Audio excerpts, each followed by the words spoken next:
What we do is take a little break. I want you to get up, stretch your legs, maybe have a little drink, walk around for 10 minutes, 15 minutes, and meet me back here, okay? You may stand now. A couple of questions. First thing, know the man who did alcohol and hypnosis is not going to have a hangover. You don't have a hangover because hypnosis doesn't dehydrate you. Alcohol hangovers are really based on dehydration. And so whoever asked, no, you don't. But you can give somebody a post-hypnotic suggestion that people would have hangovers, and then they will, if that's what you're into. In fact, you could skip the drunk and just give them a hangover. You know, that's, you know, people can do hangovers as good as they can do the drunk if hangovers is what you're into. Or if you're into a way to get high without hangovers, if that's really what your question was, hypnosis is definitely the way to do it. It's kind of a weird question, but you got to have the answers to things you don't know about. I've done lots of things with using hypnosis to induce altered states. That, you know, a group of friends of mine and I got together for a reunion. I used to be in a band probably 35 years ago, and we got together having not seen each other in 25 years. And most of us don't take any drugs anymore, but we thought just for the fun of it, what we did is we all went into trance. And I hypnotized everybody, and we all re-induced the state of being on LSD. And the only difference is, again, you're not hung over the next day, because drugs like LSD really wear you out. And that, you know, when you take those kind of drugs, they're very, very hard on your body. When you do it hypnotically, you just get all the good stuff. Although there was one guy in the band, the bass player, who I never got along with that well. So I hypnotized everybody, had them have a wonderful time on that, and I had him have a bad experience.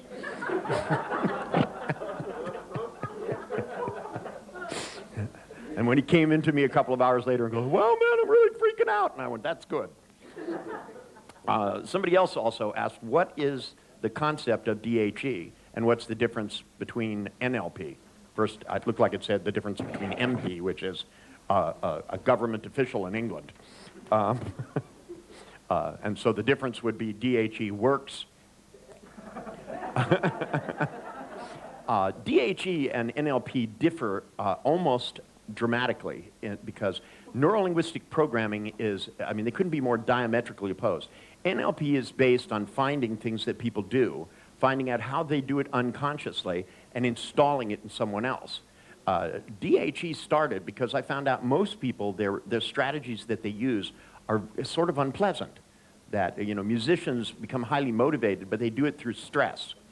And so instead of making it so that we did it by finding out what was there and copying it, instead we figured they had to come somewhere from someplace at some time.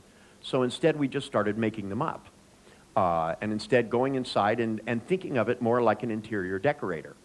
That instead going inside and putting really wonderful voices inside your head, beautiful pictures, big, lovely things. A lot of people, like when you ask them about their beliefs, they squint.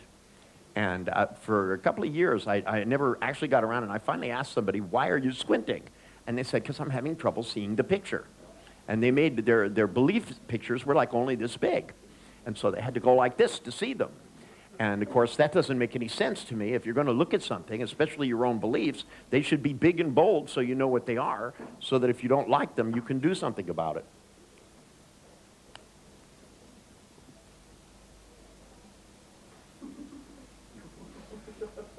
It's okay, I'm just waiting for you to sit down. I just don't like it when they drop in the middle of a walk.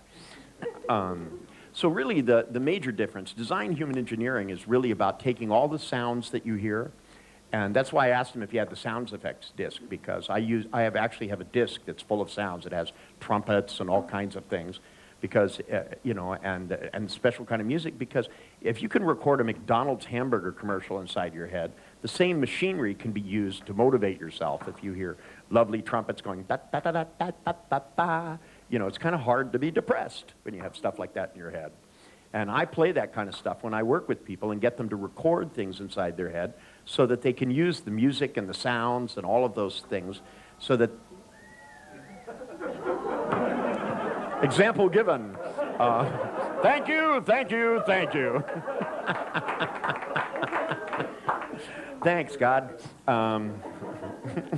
Stuff like that happens for me all the time. You just can't ask for more things. Actually, this next one I'll have to be careful about. It's about ghosts.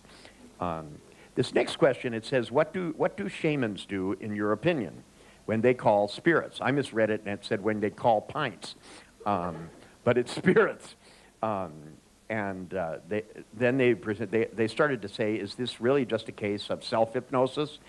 Or are they actually calling on some entity outside of the shaman? And the answer is yes. In my opinion, they're doing all of those things. And even if they don't know it, they are. That I think that everything is alive in its own way, including ideas. That if you think about it, that sometimes, especially some ideas, take on a life of their own inside of you. And those can either be good ideas, and sometimes they're not. And this is where people get into trouble. They start having scary thoughts, and then they scare themselves more, and they end up living in fear. Paranoid schizophrenics are a prime example of people who have given life to something inside them. And then they began to ask if that, in fact, are they evoking? And as far as I understand the difference between evoke and invoke, that to evoke means you get something on the outside to act. To invoke means that it comes inside you and acts. And I would say yes to both of those. That to me, I don't think that you can ever believe that something is not the case. That it to me is much more functional to believe that everything is true and act as if it is. But see, I'm a modeler. I don't have to have the right answer. I only have to have the right way. As long as I'm able to succeed at the things I do, if my explanation is wrong, who cares? As long as the explanation allows me to be successful. If when I worked with phobics, if they were still frightened, then I wouldn't like my explanation. But the explanation I use seems to work good enough that I keep getting phobics so they're not afraid. And, but by the same token, when I was working with these people that did natural healing, this is another story. I saw some stuff that I couldn't even come up with an explanation for. There was one guy that made this. We had a lot of people who had been diagnosed very thoroughly as having different disorders. And there was one man who had very, very serious cancer. And they, in fact, told me that he was terminal and that he would die, and that he was going to die soon. Not in 6 months, but probably in the next 60 to 90 days. And they said, and that was an optimistic view. It could be a lot sooner. And, you know, they had x-rays of this guy with big tumors and all this stuff.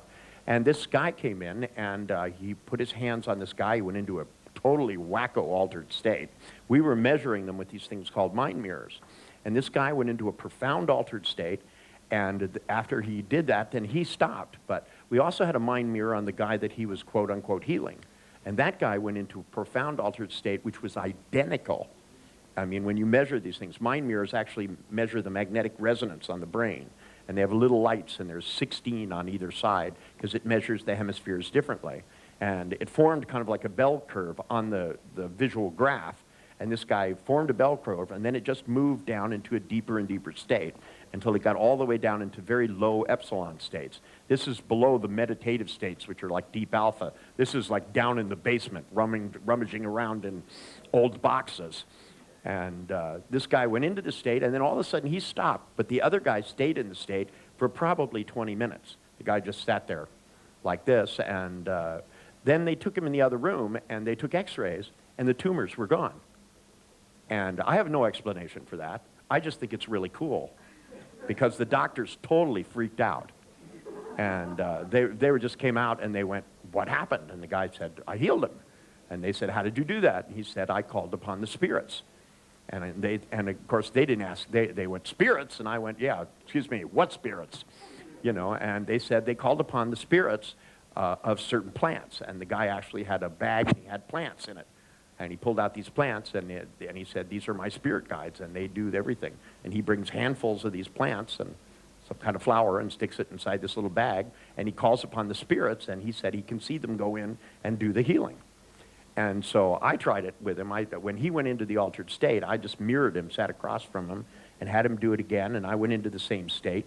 And I have to admit, my state of consciousness was very altered. And then he started talking about how you could see these things. And I'm so suggestible, I saw them. But, you know, whether they were really there or whether I just saw them, I don't know.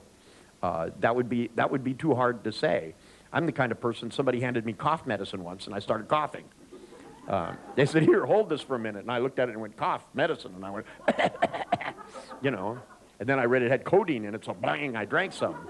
And I have to admit, my cough went away. But then I didn't have one to start with. But see, to me, when people begin to ask, are spirits real? Are gods real? All of that stuff. Me, I believe everything, because I figure it's the best policy. That when you operate with doubt, you'll never find out about anything. That if you have to be sure of something before you try it, you'll never do anything new. If you had to be sure that you could ride a bicycle before you got on it, you would never start. Because when you first ride a bicycle, it's so awkward. You're trying to steer and balance and pedal all at the same time. But after you sort it out, it becomes something you become familiar with. I'm sure the same thing is true for people who engage in what they call primitive magic. I don't see it as that primitive because they do some really trippy stuff. There was one guy who was up the Amazon who had fabulous results with things that people weren't doing anything. He cured 3 cases of lung cancer in one day in the middle of a jungle without any medical equipment. I found that to be pretty amazing. And, you know, he did it by giving people herbs and plants that were in the forest. I had somebody ask him, how did he know which plants to give to whom? And he said he asked the forest. You know, me, I ask very specific questions. I had the guy go back. I had a rich guy that wanted some project to do, so I kept sending him out into the jungle with the snakes and stuff. I don't like to go myself anymore. It's like if there's no room service, I can live without it now. And sometimes, even with room service, I can live without it. Some places have the worst room service you can imagine. This place is pretty good. They have pretty good food, but I've been in some hotels and some places that, well, let's just say they get their food from the airlines. But anyway, I had him go and ask this guy, where do you ask the forest?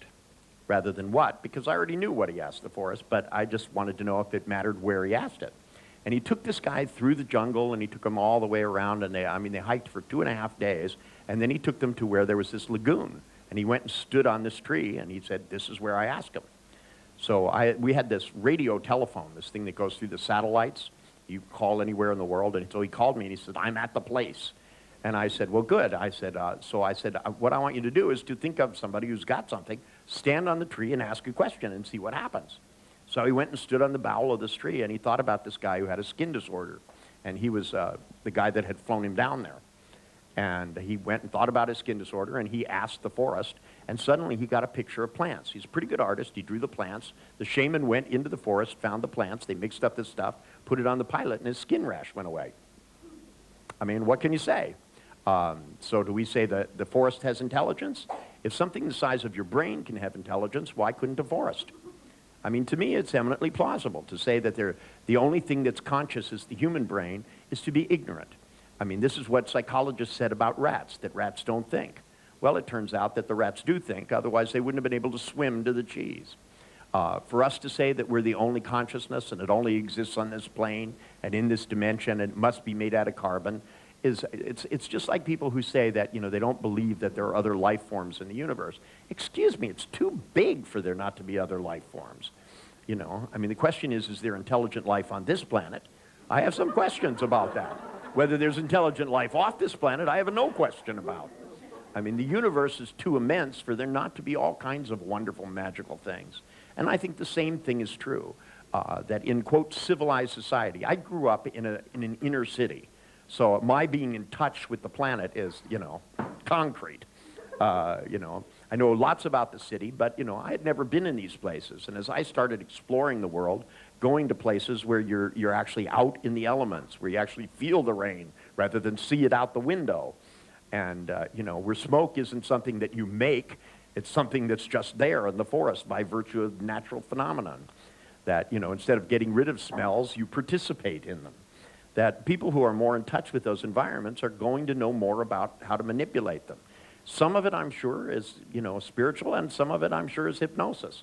But where one starts and the other stops, I don't know, and I don't know that it matters that we know, to tell you the truth. I think that, you know, my answer to all of these things is yes. I think that, you know, and whenever I work with somebody, I try to use everything. If somebody comes to me and they have a physical problem, I use hypnosis, I use acupuncture, I send them to an herbalist, I try everything. You know, I find the best Western doctors I can, hit them from every side. That's my policy. Give them everything you can and do everything you can.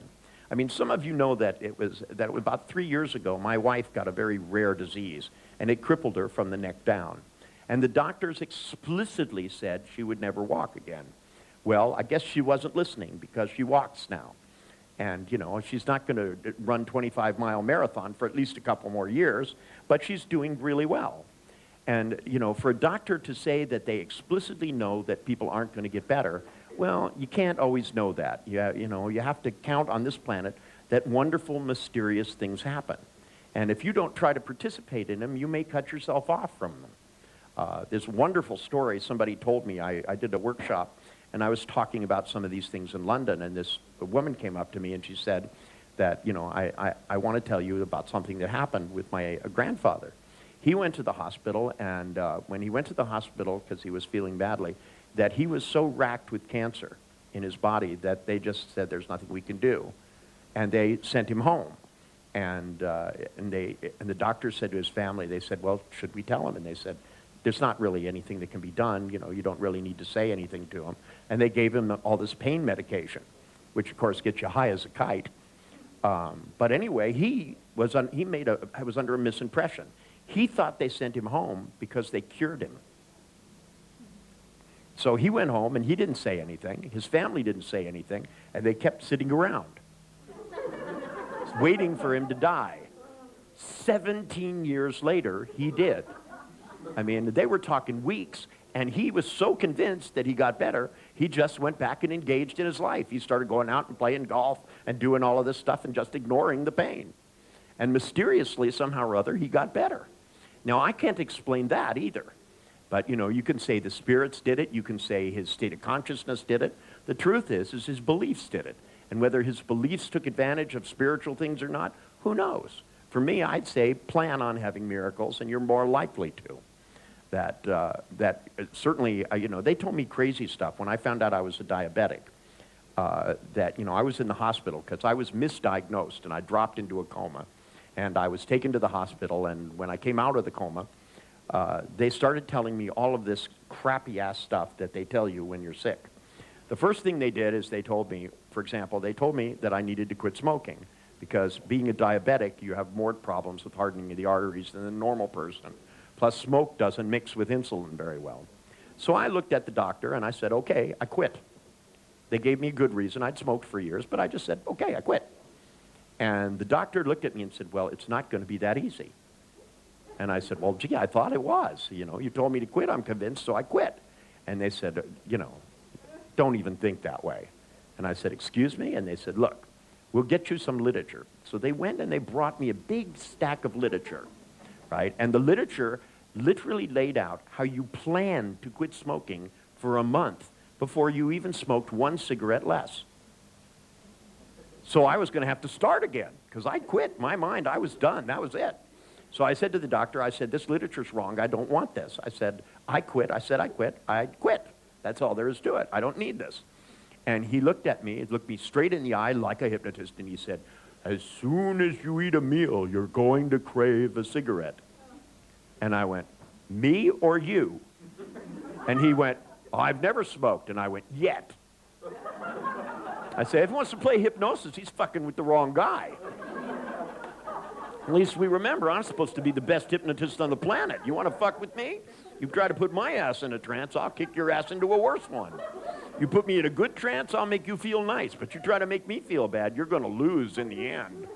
Remember, I know all about bad feelings. I've been studying how people do this for years, man. That poor doctor is not only smoking, he's depressed and suicidal. He's in existential crisis. He's sitting on the ledge of the hospital smoking a fucking cigar with a cigarette in the end of it, going to himself, why is life so fucked? You want to get that for me, please? What the fuck was that? Is that a cell phone? Doesn't sound like a cell phone. It sounds like an old telephone with a rotary dial. So we're moving way backwards.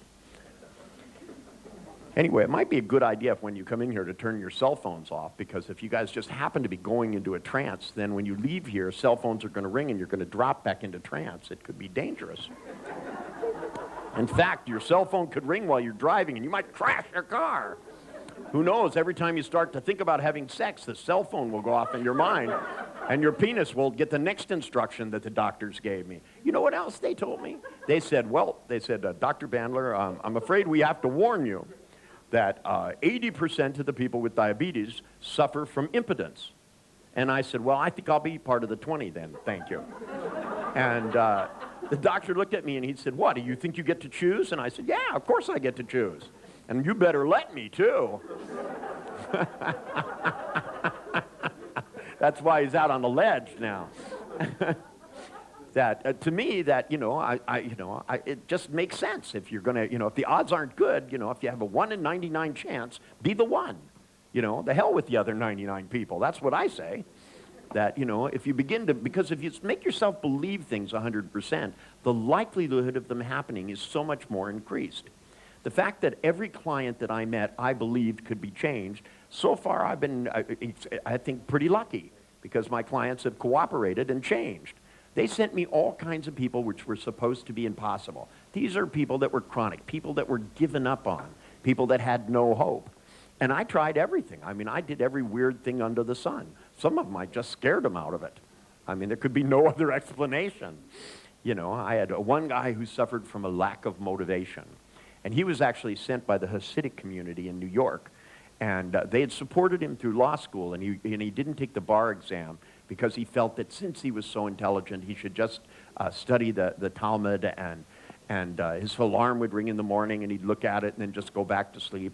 And the head of the Hasidic community called me up, and they don't normally talk to other people, but he said that he was just at a loss. They'd made a major financial investment in this guy, and he's supposed to give back to the community, and he's just a lazy bum. And he said, can there any way that you could possibly give him an ass-kicking? And I thought, I can do that. So I got a couple of my friends from Israel who are commandos, retired commandos. And I mean, these guys are something else. To begin with, they're huge, they're fearless, and they will do anything. And I had these guys just sit behind me while I worked with this guy because I wanted his full attention, right? And he kept going, who are these guys? And I said, never mind. And I told him, I said that when he went back, I put him in a trance, and I told him, look, I said, when your alarm goes off, you're going to just jump out of bed, or something mind-blowing is going to happen. And he lived in a security compound on the 22nd floor. And, they have all these guys walking around with Uzis and stuff, completely secure complex. But his alarm goes off the next day, right? And he wakes up, and he goes around, and he goes to hit the snooze button, and as his hand comes down, another hand covers it. And it's one of these two guys, and there's one sitting on either side of the bed looking at him like this. And they both went, get up! And he jumped out of bed, and he ran into the bathroom, and he opened the door, and they were both gone. And there's only one way in and out of there, and they didn't go out, either of them. They never could figure out how they got in and out. But he called me on the phone, and he said, I want to know, were they really here, or did I hallucinate them? And I went, who? And he went, those guys that were sitting behind you. And I went, what guys? And he went, the two guys in the black shirts that were sitting behind you when I saw you. I said, we were alone. And this voice came through the phone that went, oh, shit. I said, do you need another session? And he said, no, I don't think so.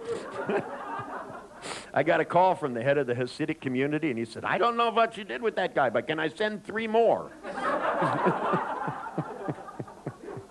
Sometimes you have to create your own ghosts. But we tried something, by the way. He was talking to me about they're developing something with a hospital. But we tried something in a hospital one time as an experiment. That since people are in the hospitals, they're kind of confined, We thought, wouldn't it be cool if we made our own TV shows and only gave them like one channel, the Richard channel? So we actually made our own soap opera. And we got like 15 people together, and we made a soap opera, and we made 5 episodes of it. And so that when the people would go in the hospital, that when they turn on the TV, there would be nothing on but this. So they would end up watching this over and over and over again. And, of course, it was all of these people talking about hypnosis and health. And it took place, of course, where? In a hospital, right? And we had all of these doctors going by, but we would actually insert it. We made it so that we could digitally go in and slice in their name so that the patient had the same name that they did, no matter who the patient was, which was funny because the patient was a woman, and sometimes her name was Jim. But it didn't matter. The idea was that if we could give suggestions on an ongoing basis, and we even did the radio. We had our own radio, and we chose which songs that it played, and then in between we had the DJ talking, so there was no escape. No matter what they did, they had Radio 93, Hypnosis Live. So they'd turn it on, and we go, today what we want to do is we have a new product which is going to be really good for your health. It's called breathing.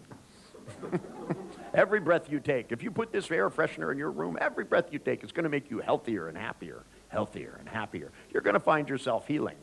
And then in the TV program we had, I did a thing, there's one session where they train a dog, because I like the thing where you just constantly go, heel. What's the command? Oh, I forgot. What was the word? Heel. And we just had this thing going back and forth, and then the dog would walk behind and stop, and you go, heel. And then get up and go, heel.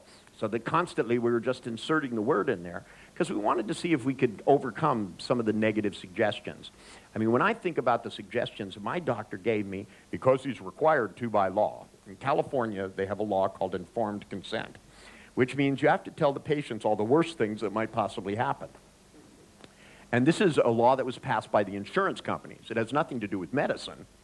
It only had to do with the insurance companies trying to protect themselves from things. So I taught this thing with doctors, and they said, what can we do about this? And I said, well, if you have to tell them everything that can happen, then fill in the possible medical things that might be negative outcomes, but tell them about all the other things that could go wrong, too. You could be hit by an asteroid. I mean, that is one of the things that could happen during this operation. An asteroid could fly through the building, right through the ceiling, 3 stories down, and land right on the operating table and kill you dead. Now, once you tell them that, and then you say, well, sometimes under anesthesia, you get too much anesthesia and you choke to death and die. Or you get hit by an asteroid, one or the other. Somehow or other, people didn't have the negative responses that they could, because when people are frightened, just like the lady that I put in front of the audience, when people are frightened, they have a tendency to take things at face value. This is where, hello, dear, we were just talking about you. Yeah, you must have known that. See, I told you, an asteroid just flies right through the ceiling, breaks through every floor, and strikes me dead. See, she can't walk. What did I tell you? See, it just goes to show you how wrong doctors could be.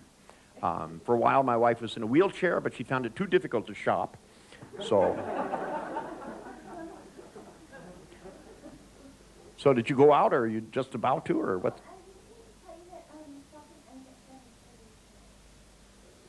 What? Shopping ends at 7:30 tonight? Just in case I was worried about how long the stores were open?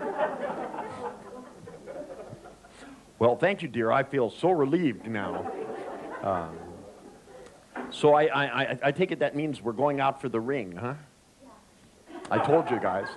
That's what it's all about, the ring. It's kind of like Lord of the Rings, only more often. Anyway, it's a beautiful ring, I agree. And anything you say, dear, I have responded.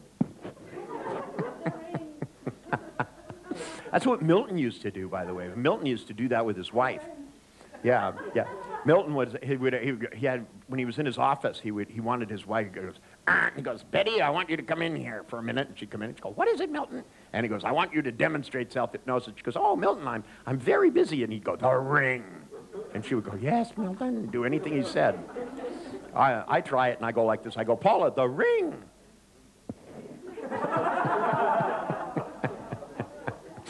I guess I got something wrong in that, you know. Anyway, so those were the 3 questions that I got. But see, to me, it's more about keeping in mind that no matter what you do, the trick is to be able to realize that whatever response you have is a response that you can change. And I want to prove it to you by having you do a little exercise, okay? And just something I want you to try with one another. What I want you to do is that little thing with the submodalities that's in the book. Did you guys find that? That is in there, right? By the way, this is yes, this is no. You guys got a book? Isn't there a list of submodalities? Ronnie, where are you? Yes. Okay. What page is that? Okay. On page 10 in there, there's a list of submodalities. Trust me, it's in there. You don't, you know. Anyway, here, why don't you let me see that, sir? I'll tell you what I want you to do with this. What I want you to do is I want you to go through and I want you to have the person think of a time they were really relaxed. okay, and have them see what they saw when they were there, hear what they heard, and then I want you to go through these things and see if you can like turn the brightness up and have the person hold out their hand in front of them. And if making it brighter makes them relax more, have their hand go up. And if it makes them relax less, have their hand go down. And then go back and then try turning the sound up and down. Make the picture bigger, make it smaller, make it closer, make it farther away, so that you begin to try all of these submodalities so that you can make the most relaxed state that you can. Now, each time their hand goes up, I want you to mark it on their knee. Be very specific. So you start here on their knee, and each time it's going up, just make it so it slides a little bit. So that, in fact, every time you touch them there, they begin to become relaxed. Now, after you run through these and you have a nice little anchor that you can fire off to make them feel relaxed, what I want you to do is I want you to do the following. I want you to ask them to think about something where they go into stress. Ask them, what stresses you out? And as they start to think about it, I want you to fire this anchor off. And then tell them, the more you start to get tense, the more it will relax you. Because just think, if tension makes you relax, how much healthier you would be as an individual and how many more choices you would have. It's kind of the sneaky approach. And it's also a good chance for you guys to do a little catch-up here, because I have some weird things I want to try tomorrow, and I want you to be a little more familiar. Now, let me ask you, how many of you have done things with submodalities before? Okay? Look around. If your hand is not up, pick one of the people whose hand is up as a partner. That'll make this go very fast. So those of you who have done stuff with submodalities, raise your hand. Hold it up there like this so they can look. Now, the rest of you, pick one of these people and work with them. That'll make it go really fast, so it won't take that long. Take about 10 minutes apiece and meet me back here, okay? Go.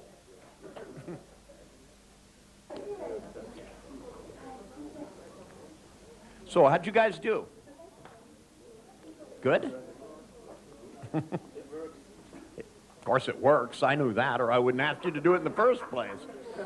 The question is, can you guys get it to work? I know how to make it work, but then I can get the square peg in the round hole. It just takes a little time and a little force.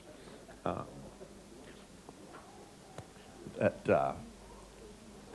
why don't you just go ahead and close that? And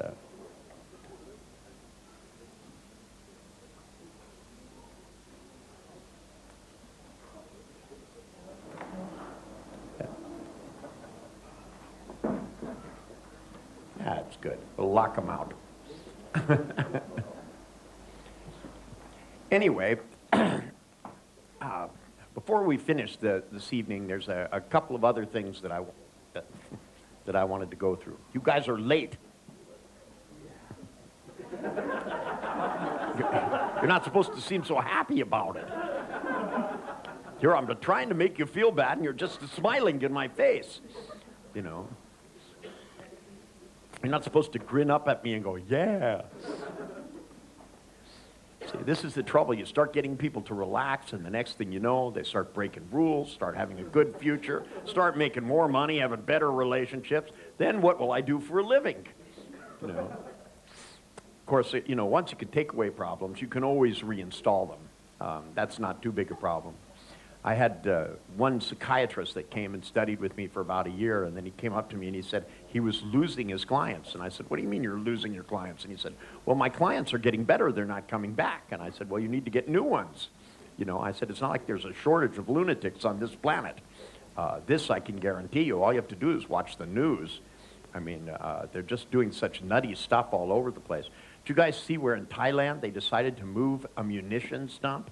And somebody dropped one of these big 3-inch shells, and it set off the munitions, and it blew up for 4 or 5 hours, all of these things. And they were worried because it blew up all these houses because they put the munitions dump in a residential neighborhood. Now, what rocket scientist figured that out? Has to be the same one as in the United States that had us, when I was growing up, at least every 2 weeks they'd fire this siren off, and we'd all have to climb under our desk to hide from nuclear warfare. Now, I don't know what scientists decided that we would be able to protect ourselves from nuclear bombs. I lived across the street from Lockheed, Fairchild, Ames Research, Moffett Field. We were at ground point zero, yet we were climbing under our desks in case a nuclear bomb went off. The logic that they use, by the way, to justify this is that if an atomic warhead goes off, the first thing that happens is a great wind comes along and blows glass out. And they didn't want anyone to be injured by glass before they were evaporated. Now, given that this comes from the greatest minds in my country, I thought perhaps there's a lot of room left for improvement. That for me, that the one thing that most people don't do is they don't give their brain a chance to exercise its capabilities. Your ability to be creative, your ability to try new things, your ability to be able to relax in spite of the fact that living is a stressful business. That, I mean, there's lots of bad drivers on the road. There are lots of incompetent people working everywhere. I went into a store the other day. I bought 4 things, and it took the person 30 minutes to add them up on the cash register. And they were just miffed. They kept looking at it and turning it upside down, right side up, turning it this way, turning it that way, and then they took the scanner and went across it. I mean, why didn't they just put the scanner across it? The scanner doesn't care what direction it's pointing in. But for some reason, they were convinced that they had to look at it first, like somehow or other their brain was going to make it easier to read. That was a good idea, huh? Was the cold bothering you? Yeah. Then you should have closed it all the way. I said you should have closed it all the way. That way it wouldn't bother you anymore. This way it's going to get there. It's just going to take longer. Anyway, I wanted you to take a few moments. I want you to sit back. I want you to put your feet on the floor. And I want you to just stop for a moment, and I want you to start to consider that we have a couple of days left that we can do anything we want. Okay, I spent 30 years figuring out how to bend people from schizophrenia to sanity, how to bend people from being so professional that they were incompetent into being able to do things. I took on the entire field of psychology and won. Because now there's hardly a school in the face of the earth that does not teach the techniques that I've developed in the past 30 years. That I'm even in philosophy 101 books in the U.S. I think that's pretty cool. I come right after Gregory Bateson, which is, I guess, where I belong. But, even though I didn't set out to create a philosophy, now I have. Which is hard to understand because I don't believe in anything that would get in my way. That's my philosophy. My philosophy is that, in essence, everything is just a way of talking about things. That to me, that theories about knowledge and all these concepts and complicated things, I was a mathematician, I was trained as a physicist. And what physicists have learned is that when you get inside of the atom, we find particles, and when you get inside the particles, you don't find nothing. You find a lot of smoke and mirrors and no smoke and no mirrors. But yet, somehow or other, reality manages to stay in the same shape. But you see, when it comes to ideas, people begin to act as if ideas are real. And this is what it all boils down to, that when people came in and said, I have depression, they were acting as if it was a thing, almost a mantle. Part of the reason I was able to scare the one woman out of her depression was that I shocked her into an altered state, and then I wouldn't let her out of it. See, what happened was, since nobody really listened to her, they never realized that they just classified it as depression because she wasn't having fun. But there's lots of ways to not have fun, and they're different from one another. If you can find out how people are doing things, you can always find a way to make the same process useful. The same way that she was able to scare herself over time becomes the same way by which she can make it so that not only is she not scared, she can have fun. See, to me, it's not enough to just erase things. This is one of the problems in the field of psychology, is they try to get you to overcome your stress rather than make it the source of relaxation. That as soon as you realize it's the same process, it's the process of using your mental ideas, the pictures and the words, to be able to create feelings. Because in essence, you haven't explored the range of experiences that you're capable of on any level. Your endocrine system is able to create much more intense states of bliss than you spend much time in. And in a lot of ways, that's good, because if you were blissed out while you were driving on the Autobahn, probably you would get blissed out for good. That to me, well, it's the case, you don't want to be in nirvana state when you're driving a car. You want to be alert so that you don't just drive off the road and into the ravine. And the whole time going, we are one, everything is everything. Ah! The only difference is when they go down, they go, oh! See, I met lots of these, quote, enlightened beings. And I was very fortunate in my career that, I've met most of the real geniuses of the last generation.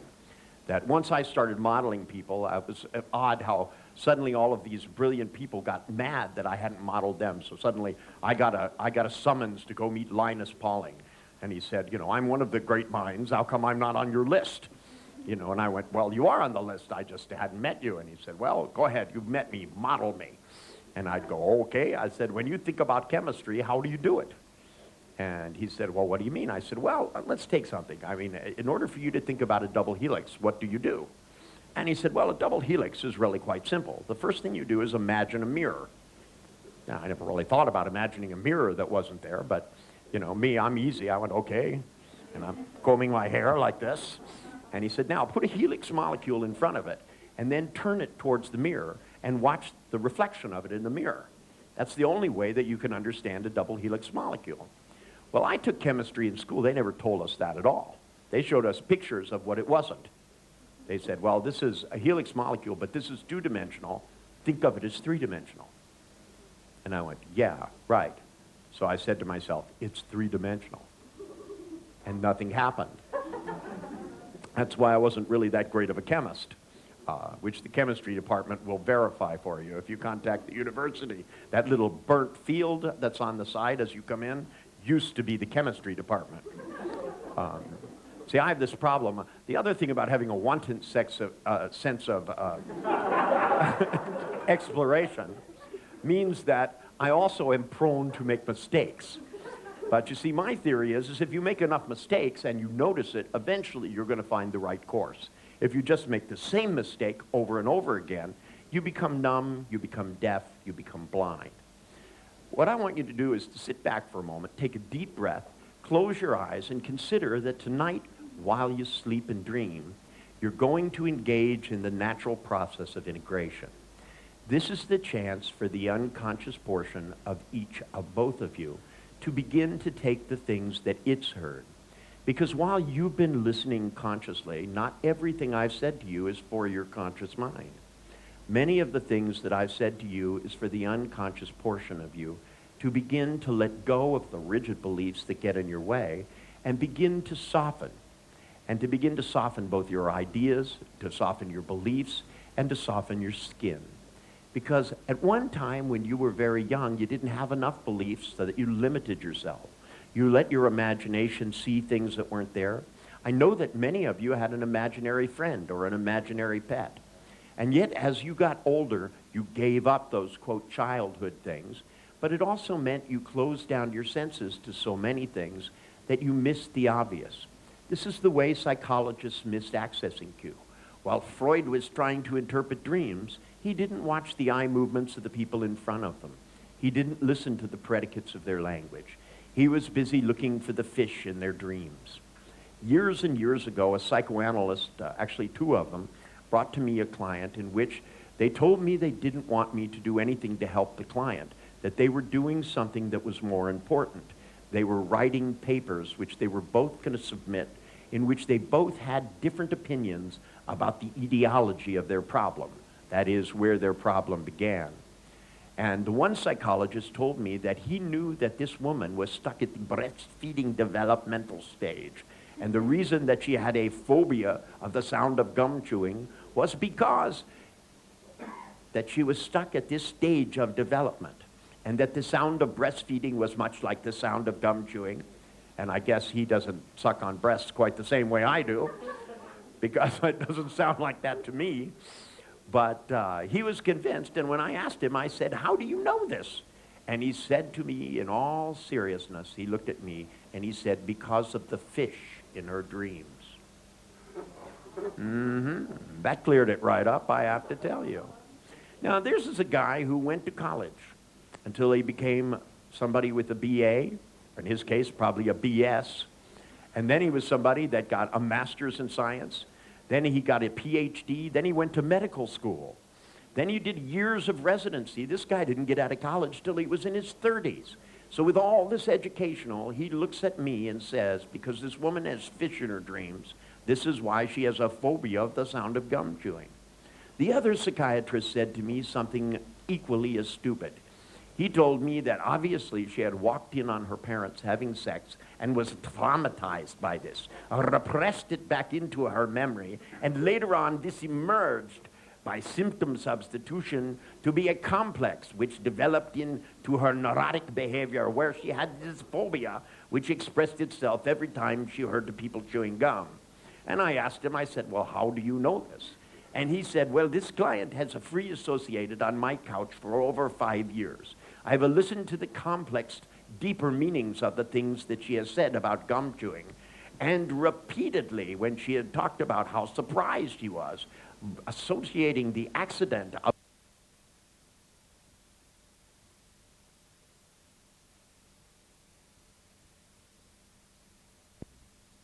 the complex, deeper meanings of the things that she has said about gum chewing.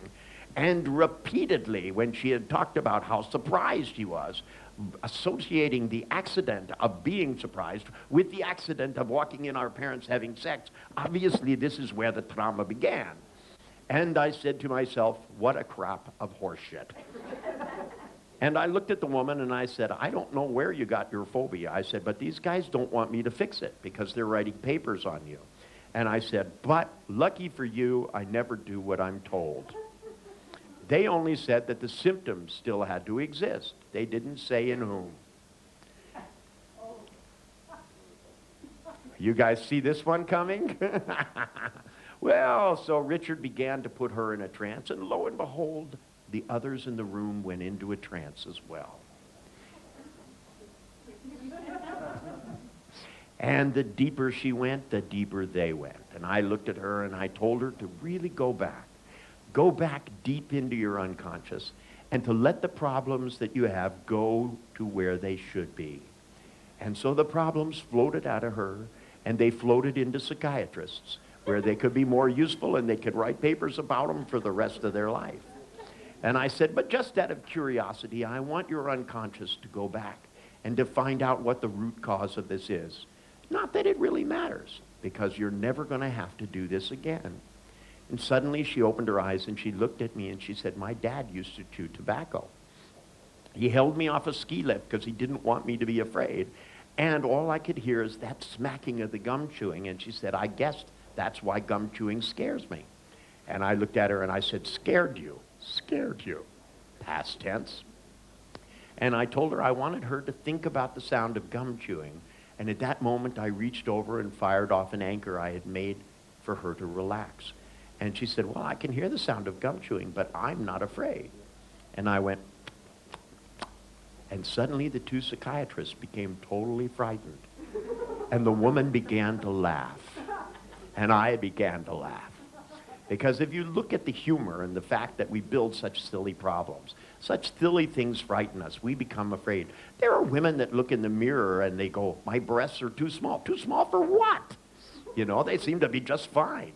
But if you want to change the size, remember, your brain is capable of doing that.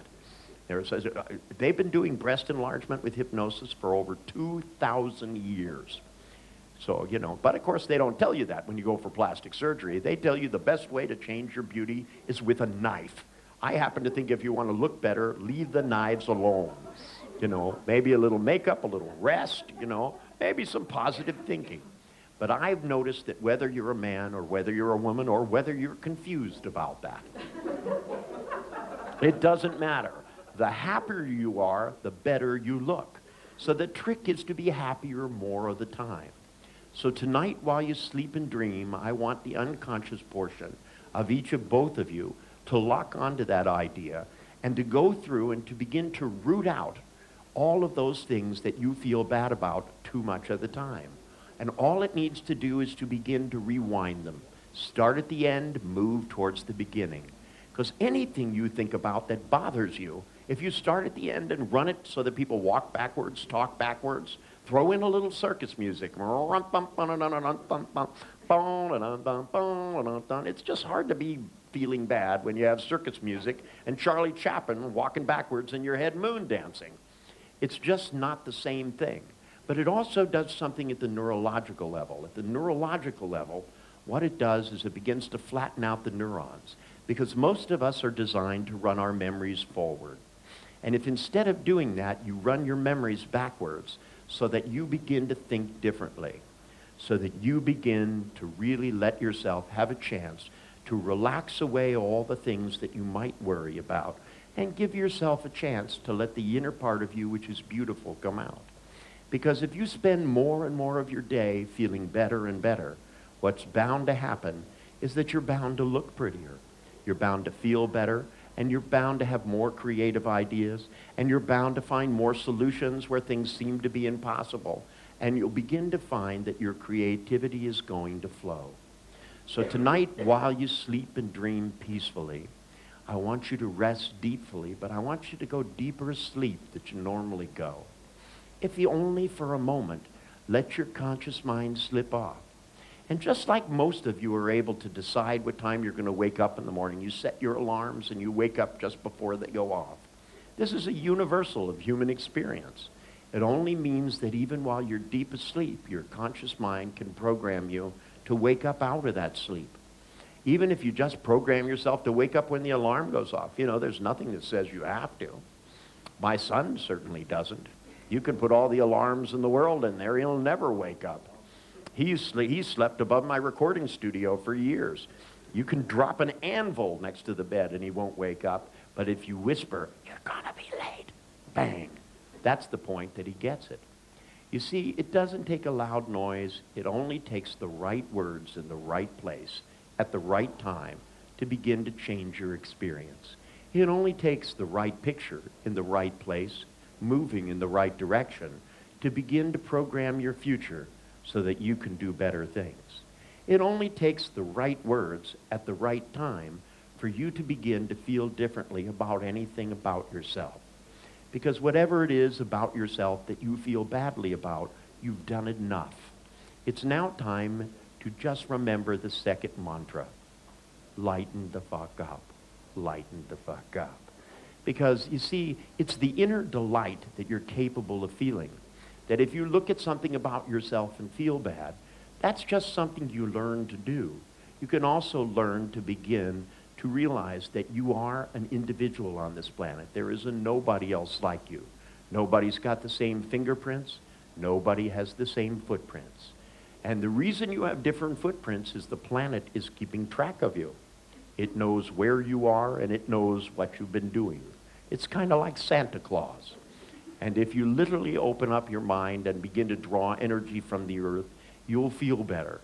If when you breathe, you feel happy, and when you eat and take in nourishment, you feel happy, rather than letting your thoughts worry about little tiny insignificant things, what's going to happen is you're going to find that inner vibrance that separates the special people from the people who live in misery and they don't need to.